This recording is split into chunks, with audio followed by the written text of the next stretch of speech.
आप सुन रहे ही audio story Varaha अवतार। वराह अवतार हिंदू धर्म ग्रंथों के अनुसार भगवान विष्णु के 10 अवतारों में से तृतीय अवतार हैं, जो भाद्रपद में शुक्ल पक्ष की तृतीया को अवतरित हुए। वराह अवतार की कथा।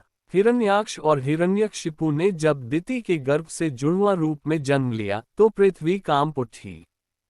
हिरण्याक्ष और हिरण्यकशिपु दोनों पैदा होते ही बड़े हो गए और अपने अत्याचारों से धरती को कपानने लगते हैं।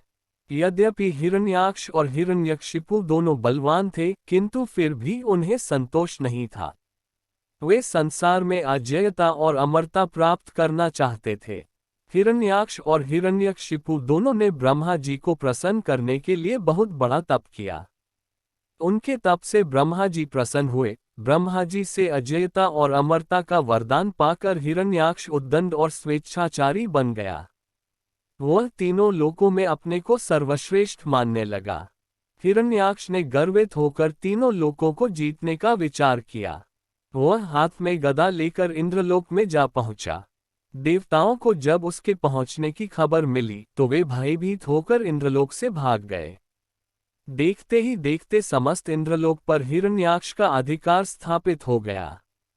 जब इंद्रलोक में युद्ध करने के लिए कोई नहीं मिला तो हिरण्याक्ष वरुण की राजधानी विभावरी नगरी में जा पहुंचा। वरुण ने बड़े शांत भाव से कहा, तुम महान योद्धा और शूरवीर हो। तुमसे युद्ध करने के लिए मेरे पास शौर्य कहाँ। तीनों लोकों में भगवान विष्णु को छोड़कर कोई भी ऐसा नहीं है जो तुमसे युद्ध कर सके। अतः उन्हीं के पास जाओ, वे ही तुम्हारी युद्ध पिपासा शांत करेंगे। वरुण का कथन सुनकर हिरण्याक्ष भगवान विष्णु की खोज में समुद्र के नीचे रसातल में जा पहुंचा। रसातल में पहुंचकर उसने एक विस्मयजनक दृश्य देखा। उसने देखा, एक वराह अपने दांतों के ऊपर धरती को उठाए हुए चला जा रहा है। हिरण्याक्ष वराह को लक्ष्य करके बोल उठा, तुम अवश्य ही भगवान विष्णु हो। धरती को रसातल से कहाँ लिए जा रहे हो? यह धरती तो दैत्यों के उपभोग की वस्तु है, इसे रख दो। तुम अनेक बार देवताओं के कल्याण के लिए दैत्यों को छल चुके हो, आज तुम मुझे छल नहीं सकोगे। फिर भी भगवान विष्णु शांत ही रहे। उनके मन में रंचमात्र भी क्रोध पैदा नहीं हुआ। वे वराह के रूप में अपने दांतों पर धरती को लिए हुए आगे बढ़ते रहे। हिरण्याक्ष भगवान वराह रूपी विष्णु के पीछे लग गया। उन्होंने रसातल से बाहर निकलकर धरती को समुद्र के ऊपर स्थापित कर दिया। हिरण्याक्ष उनके पीछे लगा हुआ था, अपने वचन बाणों से उनके हृदय को बे रहा था। भगवान विष्णु ने धरती को स्थापित करने के पश्चात हिरण्याक्ष की ओर ध्यान दिया।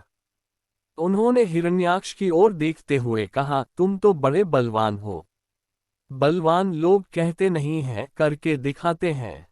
तुम तो केवल प्रलाप कर रहे हो। मैं तुम्हारे सामने खड़ा हूं, तुम क्यों नहीं मुझ पर आक्रमण करते? बढ़ो आगे, मुझ पर आक्रमण करो। हिरण्याक्ष की रगों में बिजली दौड़ गई।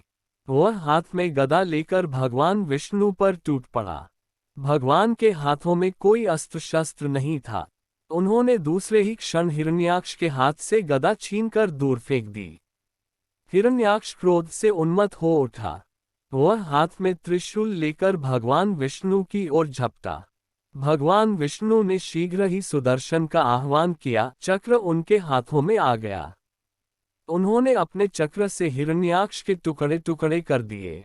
भगवान विष्णु के हाथों मारे जाने के कारण हिरण्याक्ष बैकुंठ लोक में चला गया।